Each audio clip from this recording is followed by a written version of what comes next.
Bueno, buenas tardes, buenas noches, hermano. Mi nombre es Tina y no estoy acostumbrada a estar aquí primera vez y no es algo fácil, pero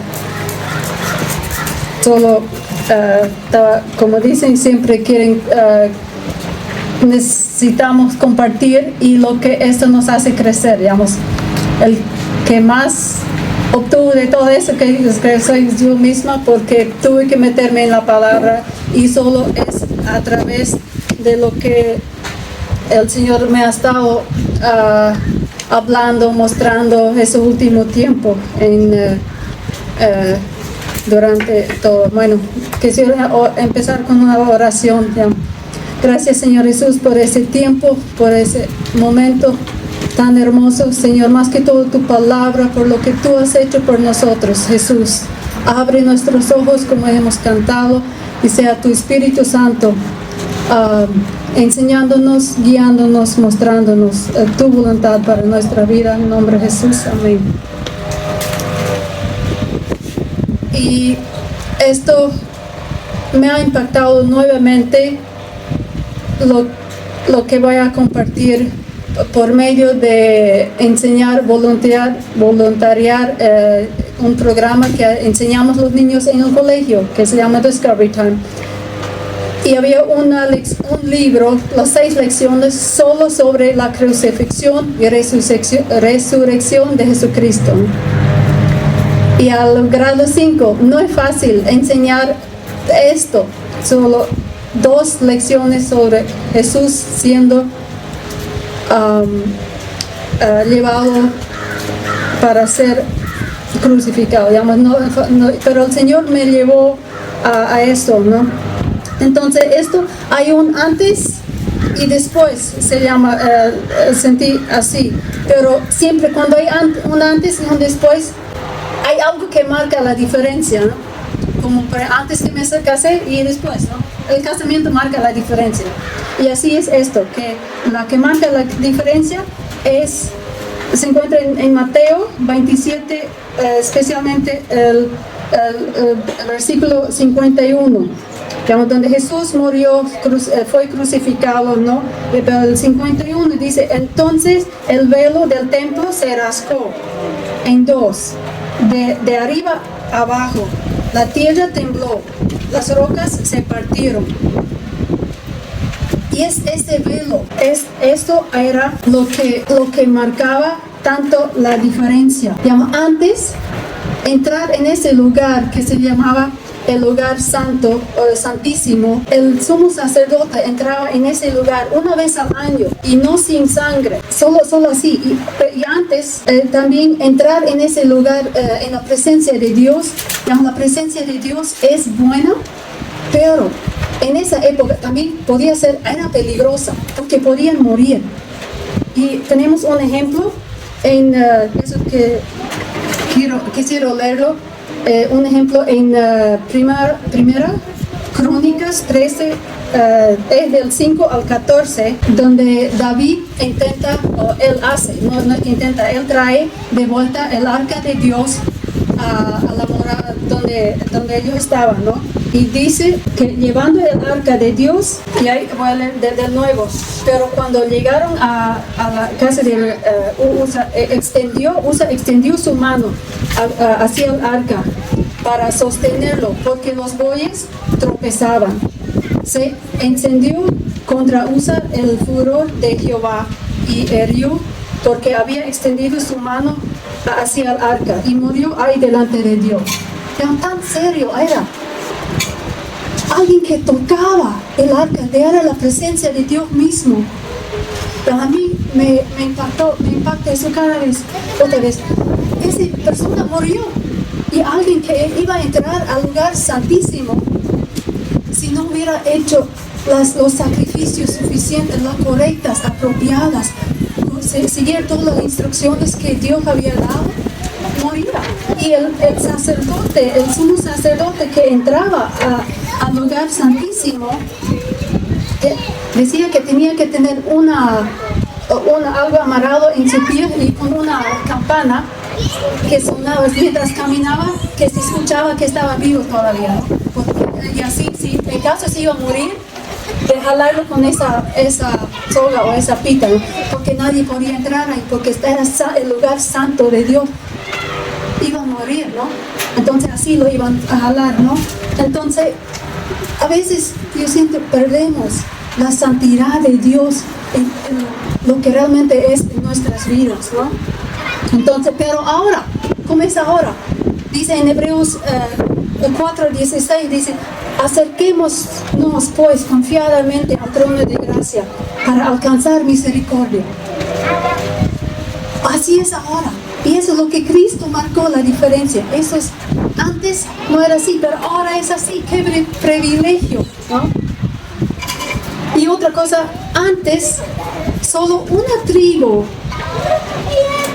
podía servir en el templo, o sea, entrar a la presencia de Dios, que eran los levitas. Ellos eran llamados de servir, ministrar en el templo y hacer todo. Había muchos, digamos, ellos tenían que, estaban encargados de ver que el candelero estaba limpio y las velas, todo, digamos, encendido, los panes, la mesa y todo. Había muchas cosas, digamos. Se nos iba a oscurecer ahora hablar de todos los detalles que ellos estaban a cargo, ¿no? Entonces, pero ahora somos su pueblo, linaje. Primera de Pedro 2:9 dice, mas vosotros sois linaje escogido, real sacerdocio, nación santa, pueblo adquirido por Dios. Así es ahora. Ya no es una tribu, ahora toda una nación, de todas las naciones, tú y yo, aquí venimos, es un gran ejemplo aquí. ¿De cuántas naciones somos aquí? Yo sé que hay de Bolivia, hay de México, hay de Paraguay, ¿qué más? Argentina, Colombia, tantas, de todas las naciones. Podemos entrar a la misma presencia del Padre, del Creador, al mismo tiempo. Y no necesitamos hacer un sacrificio, sino solamente, dice la palabra, con un corazón sincero. Y hallamos, para hallar gracia. Antes era juicio, digamos, era muerte, era de muerte y vida. Entrar a la presencia de Dios. Pero ahora es para que hallemos gracia y misericordia. Qué bendición, qué regalo nos ha dado Cristo. Y otra cosa, antes, dice la palabra, eso es en Hebreos 9:7, dice, pero en la segunda parte, solo un sumo sacerdote, eso ya hemos hablado algo de esto, un solo sumo sacerdote, una vez al año, no sin sangre, la cual ofreció por sí mismo y por los pecados de ignorancia del pueblo. Sí, y esto hemos ya hablado algo de esto, que un solo sacerdote entraba al lugar para ofrecer, y en ese entonces había para cada pecado, digamos, habían varios sacrificios, muchos sacrificios por cada situación, tenían que ser hechos correctamente. Dios había dado instrucciones, todo el libro de Levíticos es lleno de instrucciones. A veces no nos me cansa de leer esto porque parece que está repitiendo lo uno, lo otro y otra vez, ¿no? Pero así con detalles Dios daba instrucciones. ¿Cuántos detalles? A veces no nos gusta mucho ser detallista. A las mujeres les gusta más que a los hombres, pero Dios es de detalle. Y ahora dice la palabra, una vez para siempre.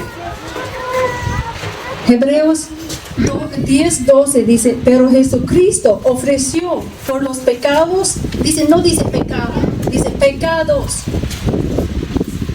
un solo sacrificio para siempre, y luego se sentó a la derecha de Dios. Un solo sacrificio para siempre.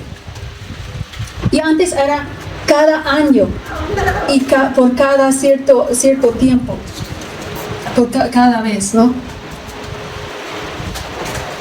Entonces, y otra cosa, antes, digamos, y para entrar, antes ellos tenían que lavarse los manos, los pies, ser consagrado, digamos, quiere ser limpiado de toda impureza antes de poder acercarse o de entrar a la presencia de Dios, ¿no? Habían tantos órdenes que cumplir.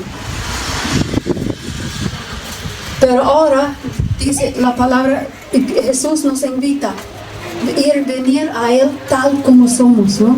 En Hebreo 7:19 dice, pues nada perfeccionó la ley y de las instrucciones de una mejor esperanza, ¿ya? Por lo cual nos acercamos a Dios. Nada podía perfeccionar toda la ley. Pero ahora, en Hebreo 10:22, eso ya fue leído, pero aquí lo voy a repetir otra vez. Dice, acerquémonos con corazón sincero, en plena certidumbre de fe, purificados los corazones de mala conciencia y lavados los cuerpos con agua pura, ¿no? Y Jesús dice en Mateo 11:28, venid a mí todos que están trabajados y cargados, y yo os haré descansar. Entonces nos invita tal como son, no necesito hacer nada. Eso yo le decía a los niños que enseñaba Discovery Time, tantas fallas que hago, tantos errores, mis pecados, a veces yo pienso, yo no podía crear suficientes animales para todos los sacrificios que tenía que hacer, ¿no? Pero Cristo lo ha hecho una vez, para siempre, para todos. Y ahora tenemos esta invitación, ¿no? Y esta bendición, ¿no? Y algo que me llamó la atención recién, ya buscando esto, que una comparación que en Levíticos capítulo 2, versículo 13 dice, sazonarás con sal toda ofrenda que presentas y no permitirás que falte jamás en tu ofrenda la sal del pacto de tu Dios. En todas tus ofrendas ofrecerás sal. Y qué interesante. ¿Qué dice Jesús? Ustedes son la luz del mundo y ustedes son la sal del mundo, ¿no? Entonces yo digo, ¿qué comparación hay a esto? Hay en el antiguo pacto, Antiguo Testamento antes, digamos, era necesario la sal. Dios le instruyó bien, 3 veces repitió, que no falte la sal. Y eso en la ofrenda. Y yo me puse a pensar, digamos, ¿qué la sal? Bueno, la sal es algo que ayuda a preservar algo, ¿no? Hasta puede preservar la vida de alguien o el testimonio, ¿no? Entonces, que no falte la sal. Ahora, nosotros somos la sal. Así como somos sal, es con buenas obras, ¿no? Y, por supuesto, un testimonio, ¿no? De vivir, ¿no? Y ahora, ¿dónde queda el templo? La palabra dice, el templo o la morada de Dios somos nosotros ahora. Antes era en un lugar, o sea, en el tabernáculo, o cuando ya David construyó el templo, el Salomón, mejor dicho, David no construyó el templo. Lo tenían como en una tienda nomás, ¿no? Pero después Salomón construyó el templo, era un lugar.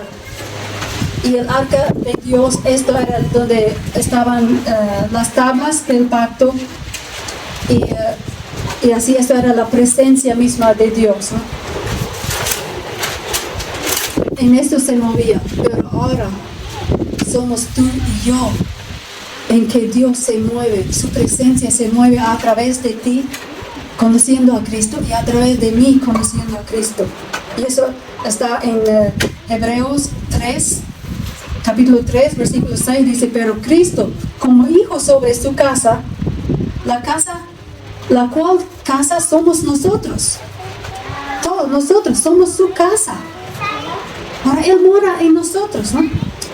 Si retengamos firme hasta el fin la confianza y el gloriarnos en la esperanza, ¿no? Y así otras citas. 1 Corintios 3:16 dice, ¿no sabéis que sois templo de Dios y el Espíritu de Dios mora en vosotros? Y el versículo 9 también dice, en Corintios capítulo 3, 9, dice, porque nosotros somos colaboradores de Dios y vosotros sois, ustedes, son labranza de Dios, edificio de Dios. Prácticamente dice lo mismo, solo en otras palabras, ¿no? Y en 1 Corintios 6, 19 al 20, dice también, o ignoráis que vuestro cuerpo es templo del Espíritu Santo, el cual está en vosotros y cual tenéis de Dios, y que no sois vosotros. Ya, la palabra me dice, yo no me pertenezco, no soy yo. Si tengo a Cristo en mi vida, este templo pertenece a otro, no a mí nomás, ¿no? Porque habéis sido comprado por precio. Glorificad pues a Dios en vosotros, en vuestros cuerpos, en vuestro espíritu, lo cual son de Dios. Por precio, sí. Si nosotros compramos algo que nos costó todo, ¿cuánto queremos que alguien, o cuánto yo lo voy a cuidar, o queremos que otros lo cuidan? Pues si alguien lo tropieza o lo daña, digamos, me voy a levantar, digamos, porque me ha costado mi vida esto, ¿no? Así Cristo, Padre, dio su vida, su Hijo, le costó todo para redimirme a mí, y ahora Él mora en mí, y Él quiere ser todo en mí. Y no soy dueño de mí mismo ya, es Él, ¿no? Él es el dueño.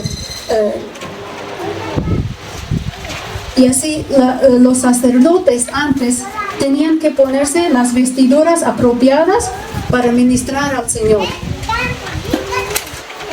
Si no tenían, y también para las vestiduras, Dios dio instrucciones bien detalladas y tenían que lavarlos en cierta forma, tenían que ser costurados así, y de tela específica, todo. Ahora, estas vestiduras, también habla la palabra de vestiduras que nosotros tenemos. Eso, ¿qué son estas vestiduras, no?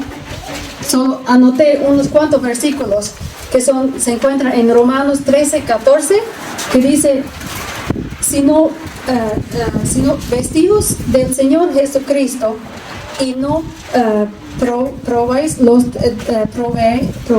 así puedo decir, para los deseos de la carne. Digamos, vestidos de, primeramente, yo lo recibo por fe, ¿no? Por fe. Creo en lo que Él ha hecho en la cruz. Él ha muerto por mí, así me visto de Él, ¿no? Y en Efesios 6:11 dice, vestidos de toda la armadura de Dios, para que podáis estar firmes contra las acechanzas del diablo. Entonces hay en Efesios capítulo 6, habla de toda la armadura, y todo eso son parte de nuestras vestiduras, de toda la armadura, ¿no? Y así hay muchas distintas formas de vestiduras, ¿no? Y en Colosenses 13, 12 dice, vestidos pues como escogidos de Dios, santos y amados, de entrañable misericordia, de benignidad, de humildad, de mansedumbre, de paciencia, ¿no? Todo eso es parte de la vestidura, ¿no? Me hace pensar esto de paciencia, lo que Jesús dice en Mateo, ¿no? Venid a mí todos los que están trabajados y cansados, ¿no? Y dice, aprended de mí, yo soy manso y humilde de corazón. Y aquí nos dice que eso, solo ser vestido de Jesús podemos aprender de esta mansedumbre, ¿no? De humildad, ¿no? Y en Primera Tesalonicenses dice, 5:8 dice, pero nosotros que somos del día, seamos sobrios, habiéndonos vestido con la coraza de fe y de amor y con la esperanza de salvación como yelmo. Esa es parte, otra vez, parte de lo que habla en Efesios, ¿no? Con todas las armaduras, ¿no? Y todo esto llega a ser como un estilo de vida, ¿no? Nuestras vestiduras, ¿no? Es de lo que más me lleno, lo que entra en mí, eso es lo que me voy a vestir, ¿no? Es algo, una parte donde yo tengo, digamos, a mí, mientras puedo, Dios, digamos, yo tomo la decisión, digamos, yo me tengo que poner mi ropa, ¿no? Y es parte, casi así es, con parte de estas. Si me lleno de esto, mientras más me lleno de esto, más voy a tener de esto, ¿no? Porque es una forma de crecer en el Señor, crecer en la fe, en todo esto, ¿no? Porque nos vestimos, ¿no? Y al final, todo esto, en Apocalipsis 19:8 dice, y a ella se le ha concedido que se viste de lino fino, y esto ella se habla de la iglesia. ¿Y la iglesia quién somos? ¿Quién es? Nosotros pues, ¿no? Que dice a ella se le ha concedido ser vestido de lino fino, limpio y resplandeciente, porque el lino fino es las acciones justas de los santos. El lino fino es considerado lo más precioso, algo precioso para Dios. Tiene ese significado que no sé explicar todo, pero tiene un gran significado el lino fino. Nos ha sido concedido de vestirnos de lino fino, y para no ser, y en otras partes dice, y así no seamos hallados desnudos.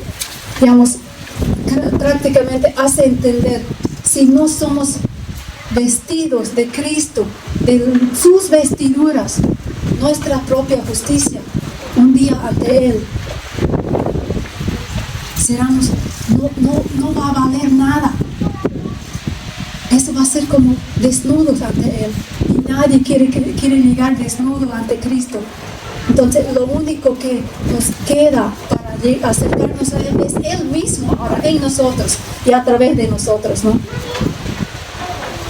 Entonces, esto es algo que a mí últimamente el Señor me ha estado hablando de esto, revestido, digamos, del primer amor. Yo le decía, Señor, realmente muéstrame qué es el primer amor, cómo se ve esto. Y me habló de las vestiduras. Entonces yo, ¿cómo es? Digamos, de tenerlo realmente así, presente, lo que Él ha hecho por mí, de valerlo como algo. Por eso a veces tenemos que ver cómo era antes, para poder realmente valorar lo que tenemos ahora. A veces no valoramos lo que tenemos ahora sin saber cómo era antes y qué le ha costado, ¿no? Entonces, esto, que el Señor los bendiga y gracias por escuchar.